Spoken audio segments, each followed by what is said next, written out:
नमस्कार मित्रांनो, आजच्या या पवित्र महाशिवरात्रीच्या दिवशी आपण ऐकणार आहोत भगवान महादेव आणि माता पार्वती यांच्या दिव्य, पौराणिक आणि अत्यंत भावनिक विवाहाची कथा.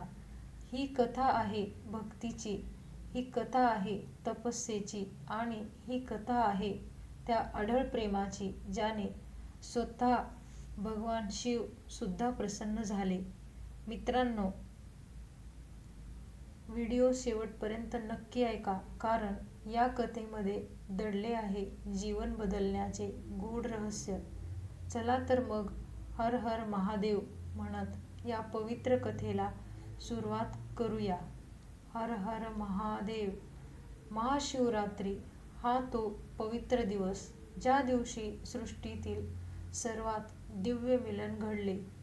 भगवान महादेव आणि माता पार्वती यांचा विवाह.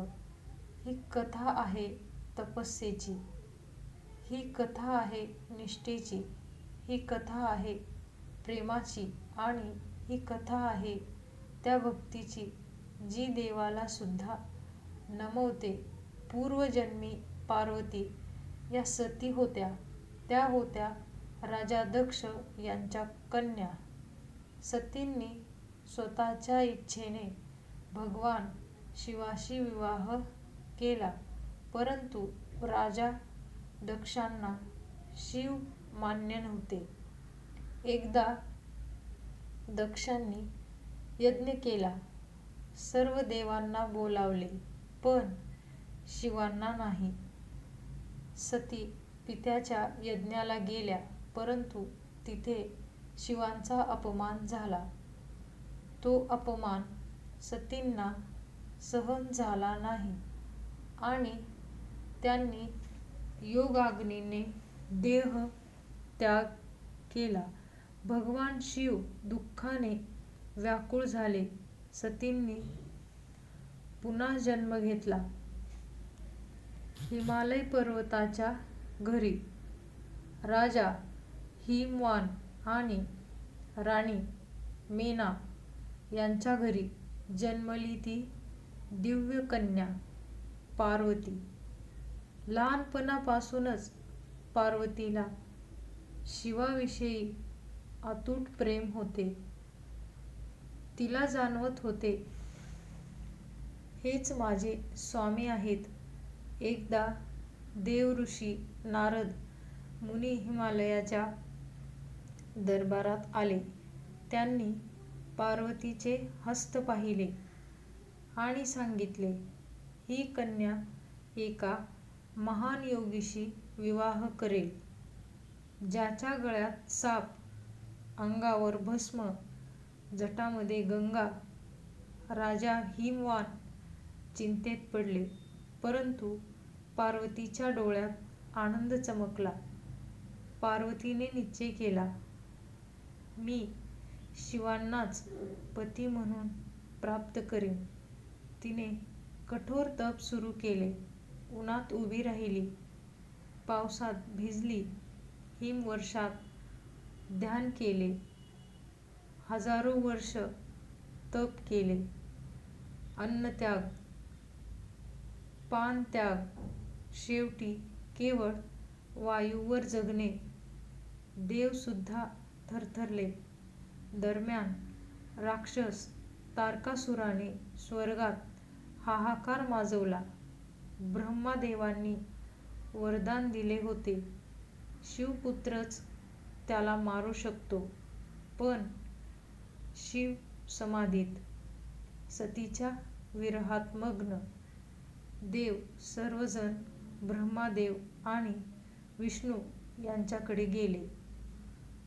उपाय एकच, शिवांचा विवाह झाला पाहिजे. देवांनी कामदेव यांना पाठवले. कामदेवांनी पुष्पबाण सोडला. शिवांचे ध्यान भंगले. ते रागाने डोळे उघडतात. तिसरे नेत्र उघडते आणि कामदेव भस्म. पण पार्वती मात्र अढळ. शिवांनी पार्वतीची परीक्षा घ्यायचे ठरवले. ते एका ब्राह्मणाचे रूप घेऊन आले. ते म्हणाले, तो शिव, तो भस्मधारी स्मशानवासी, तू त्याला का पती मानतेस? पार्वती शांतपणे म्हणाली, तेच माझे सर्वस्व आहेत. तेच सत्य, तेच शिव, तेच सुंदर. शिव प्रसन्न झाले. शिवांनी विवाहास होकार दिला. हिमालयात आनंदोत्सव सुरू झाला. देव, ऋषी, गंधर्व सर्व जमले. शिवांची बारात निघाली. भूत, प्रेत, गण, नाग, योगी, देवसुद्धा थक्क. पार्वतीच्या आईला भीती वाटली, पण विष्णूंनी सुंदर रूपात शिवांचे स्वरूप दाखवले. सर्व आनंदित झाले. मंत्रोच्चार सुरू झाले. देवतांच्या साक्षीने शिव आणि पार्वती एकरूप झाले. तो दिवस महाशिवरात्री. ही कथा आपल्याला शिकवते, प्रेमात संयम हवा, भक्तीत निष्ठा हवी, तपात सामर्थ्य असते. महाशिवरात्रीच्या दिवशी जो ही कथा श्रद्धेने ऐकतो त्याच्या जीवनातील अडथळे दूर होतात. हर हर महादेव. ओम नमः शिवाय. महाशिवरात्रीच्या हार्दिक शुभेच्छा.